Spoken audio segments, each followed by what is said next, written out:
The Introverts Edge podcast was designed to create a dialogue around introversion, to stimulate a discussion around our disadvantages, how we overcome those disadvantages, and what we consider our introvert's edge.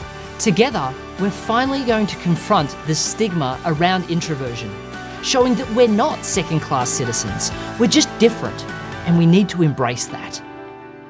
Hello everyone and welcome back to the Introverts Edge podcast. Today I have an exciting guest for you. He's a personal friend who actually contributes to the Fortune 100 Best Companies to Work through his organization, Great Place to Work. His name is Ed Frauenheim and he's the Director of Research and Content for Great Place to Work. And also, as a personal compliment, worked with me on an article called Why Austin is the Rock Star of Small Business Cities. He's always so focused on making sure that organizations foster a community of inclusiveness across gender, culture, and of course, for introverts and extroverts. So with no further ado, I'd love to welcome to the show, Ed Frauenheim. Ed, thanks so much for joining. Matthew, thank you so much for having me. I'm excited about having you on the show because while a lot of people have talked about specific topics around how them for themselves handle leading others and speaking in public and networking, we haven't had anybody really talk about how to create and foster a great culture for both introverted and extroverted people. And I know a lot of leaders are like, well, do I need to focus on introverts or do I need to focus on extroverts? How do I do that in a way that best will allow my organization to flourish and grow? And I think that you're perfectly placed to talk about that. So I'd love it if you could share some of your wealth of experience with us. My pleasure to share what we have to say about that, Matthew. The biggest point we might make about how to create a great place to work for introverts as well as extroverts is really to think about how to create a great place to work for all. That's the phrase that really has been guiding us over the last couple of years as we've kind of updated our methodology and our mission really to try to ask companies and push for companies to create a culture that really does work for everybody. And so introverts are among the folks that maybe haven't historically benefited as well as extroverts in companies, just as we have found in our data that women haven't had a good experience as men have. Ethnic minorities haven't had as good an experience as whites have. And you also can find that the leaders of an organization tend to have a much better experience than those lower down in the organization. And we're really setting a higher bar now overall. When companies are working on their culture, they should create a great place to work for all. Just as a quick kind of rejoinder to that, it's not just because it's good to do for the world or for introverts or for all the other groups that maybe haven't had as great an experience, but it's just good business. We have found the business benefits of having a more consistently great workplace are striking. 3 times the revenue growth when you can close the gap between the experience of the companies that have the most consistently great experience versus the ones that are least consistently great. It's a 3x revenue boost. So that's just one example of why you should be doing this, not just for the sake of the people, but for the business as well. Well, that's great because I know that a lot of people listening may be introverts themselves and may want to pass this on to their HR team to listen to about how they can embrace the power of introverts, not just the skill sets that introverts have, but also to educate them on specific techniques to master what would be considered perhaps more extroverted activities. But from your perspective, as a leader, if you're trying to look at how to aid and empower the introverted community within your organization, what are some of the things you should be thinking about? I think one of the first things to think about is leaders should really get to know all their people. We have a new leadership model that we call the For All leadership model. And what we mean by the top tier of that model, the level 5 leader, is really a for all leader. And that means that they are able to have virtually everybody on their team having a great experience. And to do that, it really means individualizing the way you lead. It means talking to each person on your team, checking in with them, and understanding what their values are, what their visions are, what their character is, what their personality is, so that you can really bring out the best of the introverts on your team, as well as the extroverts or the ambiverts, but you know what makes them tick and you are responsive to them. So that's kind of a high level point. And this style isn't just specific to helping out introverts, but it helps all these other groups that have historically not had as much authority or haven't had as good an experience in the organization, whether that's women or those lower down in the organization or ethnic minorities as well, as we've talked about. What I find, though, is a lot of leaders are in that situation now where they feel like there's so many demands on them. They have to be all inclusive. They have to focus on all these different personality types. They have to foster great relationships with so many different diverse groups. And this is just another thing that they've got to be mindful of. If you were in a situation where you were a leader and you were just trying to make the first steps towards being more inclusive within your organization, how would you go about doing that? Good question. I think that first part is almost can't be overstated enough, Matthew, the part about listening. Because I think once you listen to your folks, the answer about what's next is probably going to show up. It may be that you're going to hear that one of your people would like to have a little more space physically in the office that is a little more solitary, that maybe the open floor plan doesn't work for them. And they're calling for, there's a space over here that it's kind of a not very often used conference room. Can I spend much of my time there, for example? Or maybe there's someone else who is saying, the way we're having these meetings, it just isn't working for me because I have some ideas, but 3 other people are always the ones who talk the whole time. And so then maybe you start adjusting your meeting techniques such that maybe you spend some time writing. Everyone gets a minute or 2 to write their ideas down at the beginning, and then you maybe share them, or whoever wants to share can share, or maybe ask everybody to share. The next step is not as clear to me, but the first step is quite clear, which is to say, understand what makes people tick. Make that personal connection to really understand who your people are and what's going to help them thrive. So if I'm understanding this correctly, really what we're trying to be doing is having conversations to really understand at a deeper level who our staff are, but then actively listening to the answers and then looking for solutions to be able to create a happier workplace or a happier workplace environment for everybody that's concerned. Well put. Good active listening on your part, Matthew. Well, great. Well, what I'm actually really interested in, because I know you've got a huge amount of research that this is based on. So this isn't just you've got some great ideas. Great Place to Work really focuses on backing all that they say up by research. And they've kind of created this, what they call the 5 levels of leadership. I would love for you to put that through the lens of a leader looking at their introverted staff and tell me the real value in both understanding the model, but also applying it in the day-to-day workplace. Sure. Well, this model is something that we just came up with in the last year or so, and it came out of a study of about 75,000 employees and 10,000 leaders at companies that we have certified as great workplaces. So they already are companies that are doing a pretty good job, but within those companies, there's uneven levels of leadership. And what we did when we studied the data points of what employee surveys reflected about particular leaders, we learned that you could really break them down into what we call 5 levels. The top level, as we mentioned, is the for all leader, where more than 90% of the people are having a great experience. The next one we call the good leader. And then you're having more like 80% of the people are having a great experience. And it kind of goes down. The third level 3 is about 60%. Level 2 is about 50%, and level 1 is about only 30%. As you move up these levels, when you're an employee on a team of a leader of these different levels, the team performance just improves dramatically. To kind of, again, give the business case for this, Matthew, but if you go from level 1 to level 5 leadership, the productivity of your team jumps about 350%. It's just dramatically higher when people are all feeling great about their workplace. Huge. They give their all, or they're much more inclined to be innovative. They're giving their ideas, they're sharing ideas, they're helping the company out with better process or a better product. That goes up about 325%, the indicator for innovation as well. So this is some of what the research is saying. And think, again, it kind of comes down to how those individual leaders reach out and connect with their people. For example, one of the distinctions between the level 4 leader and the level 5 leader that is interesting is that the level 4 leader is almost like a heroic persona, Matthew. They try to take on the weight of the world and they're protector of their people, but they aren't necessarily connecting their people to those in other parts of the organization. And if you put it through the lens of an introvert, for example, this leader might be the kind of person that is going to broker the conversation with the department that's in the midst of a joint project. But they'll handle all the communication. They aren't going to really empower their own folks to do that work, to sort of make that new connection, to expand their professional network, say. The level 5 leader, on the other hand, is much more about getting out of the way, fostering connections, and then almost like a servant leader. That's another term that's out there that I think has got a lot in common with the level 5 leader, the for all leader. You serve your people to help them make those connections, so that you're not the hero. You're rather kind of helping your people become those heroes. That's really interesting. It's so funny to hear such small differences in leadership styles can make such an impact to ROI or productivity and innovation scores. Yeah, it is interesting to dig into the data, which can be complicated, but it does kind of boil down to when people feel great at work, they do great things. It's sort of this simple concept that is at the core of our work. When everybody is pulling in the same direction and having a great, feeling like they're part of a great culture where they can trust their leaders, they enjoy their colleagues, and they take pride in what they do. That's kind of our root model for a great workplace.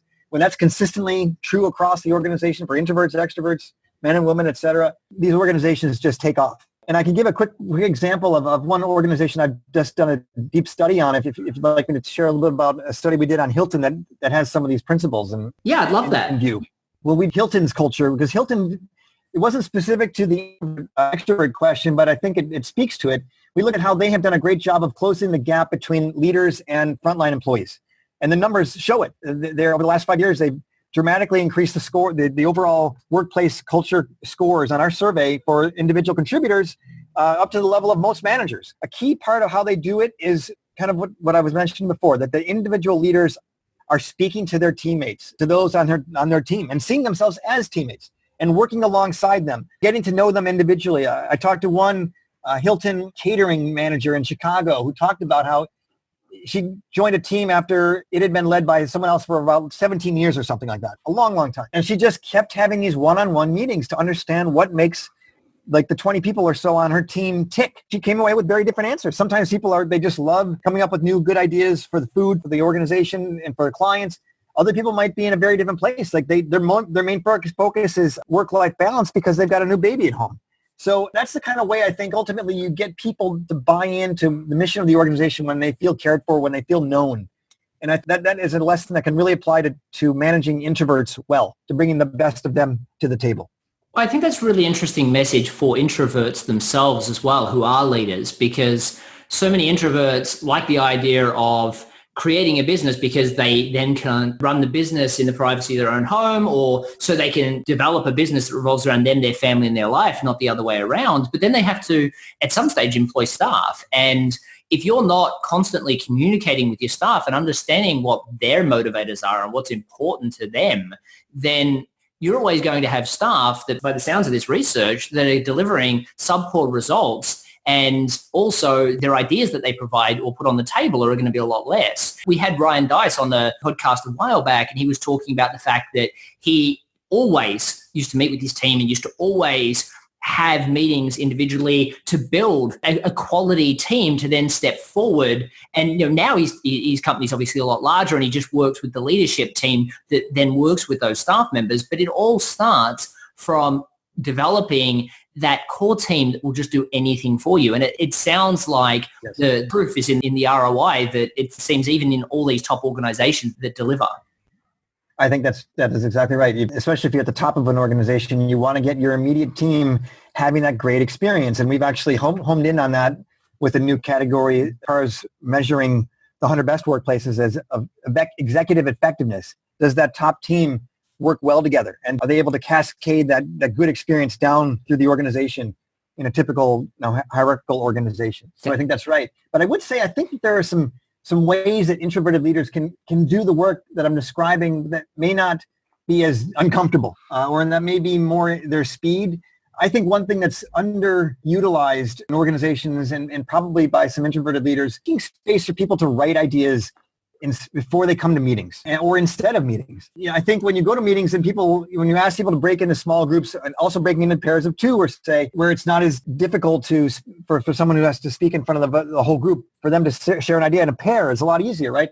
So I think that if introverted leaders can do things where they might not have to be in front of a whole group necessarily, but they are gathering the viewpoints of a whole group, whether it is through asynchronous responses, say like to a blog item and asking for feedback in writing, or even video chat responses, or there's different means of doing this. But I think we too often have this one way of meeting and talking, which is a big group setting. That's where often the loudest voices are most comfortable. And then we miss out on the introverted perspective, and it may not serve introverted leaders very well to do that. I think that's really great advice, because you're right. I mean, when you say you need to meet with your staff, the automatic vision here is that I've got to sit down with all of my staff, or I've got to meet with every one of my staff members individually. What you're really highlighting here is that I don't have to physically be in the same room. I could send a questionnaire. I could ask them a question about, could you tell me, what the most important thing to you is right now? One of the great clients that I worked with in the past, And, he sold his company for, I think it was $50 million only after a few years. And what he did is he got all of the people to post what their primary goal was in their personal life up on the corkboard on the walk to the bathroom. And the reason for that is so he could walk past it every day and see what was important to them and understand it.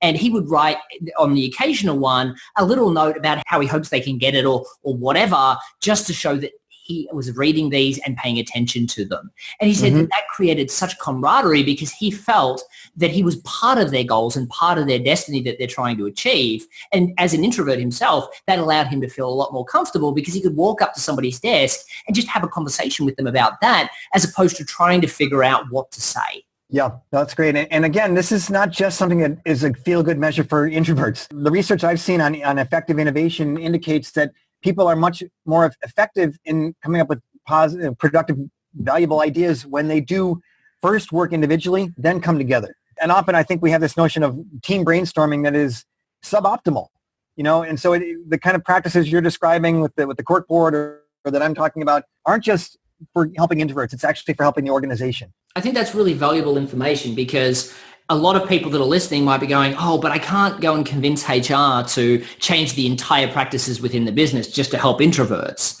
Right. This will work as a whole. And the one thing that I think leaders out there listening should know is that not one leadership style works with all people, and it doesn't work with all people all of the time. So this is one change of practice that you can do some of the time that will help perhaps more introverted people also help people come to a meeting with a little bit more direction. And then other times, sure, there are times for creative thinking in the room. It's a diverse set of meeting skills that make leaders great. Yeah.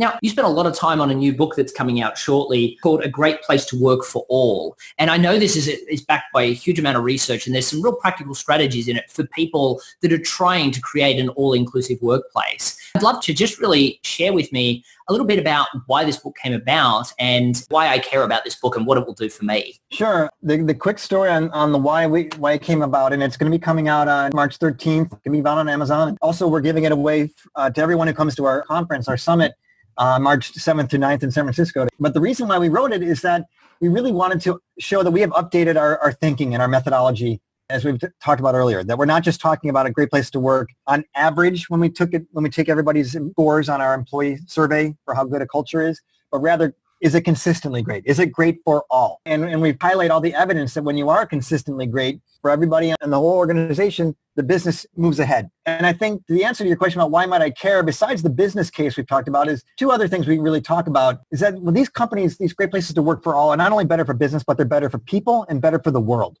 And with the better for people piece, we've got a chapter where we cite a lot of research, including some of our own research, that is about how the workplace ripples out to the rest of our lives as individuals. And it's a big part of how we feel our well-being, really, and our health. And when we can be in a great place to work, we are in a flow. We're feeling like our talents, our human potential is being fully realized.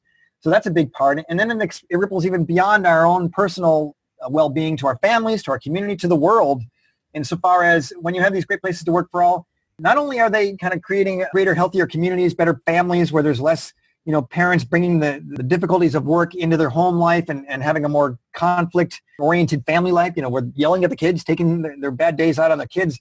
But these companies are building up the trust level in society. At the right at a time that our society is polarizing on political terms and religious terms potentially, these organizations have increased the level of collaboration and care and camaraderie across the country and across the world in a quiet way. So they're really a positive force right now, and I hope that readers will see that this is another reason why we should all be working toward great places to work for all.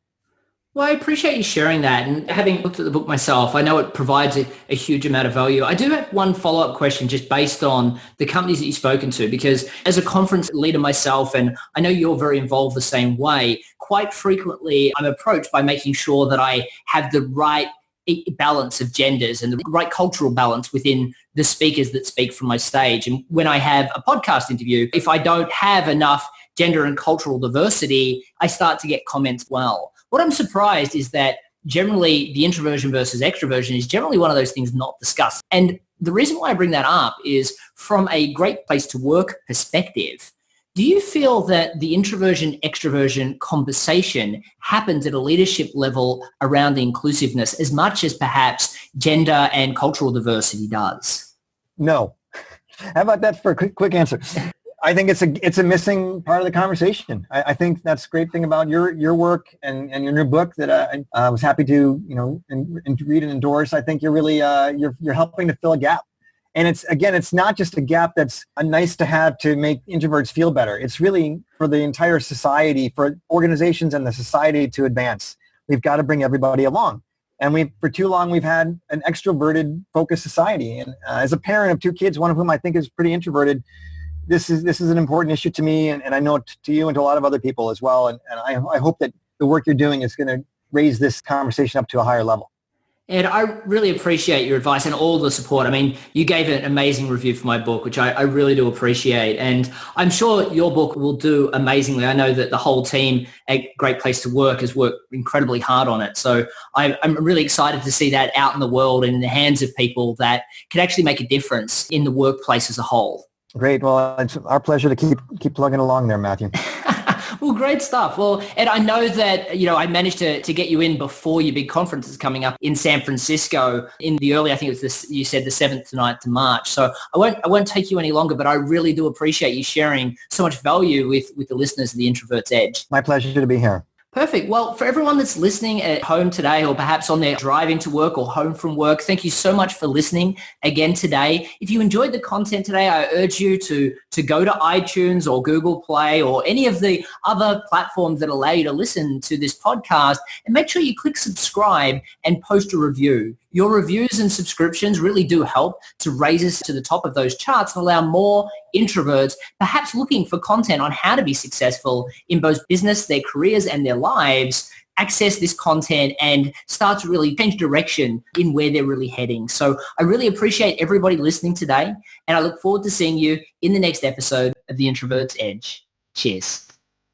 I'm on a mission to empower introverts to be proud of who we are. Introverts have had to deal with the stigma that we just can't be as successful in business or in sales as our extroverted counterparts. We're different, and we need to embrace that.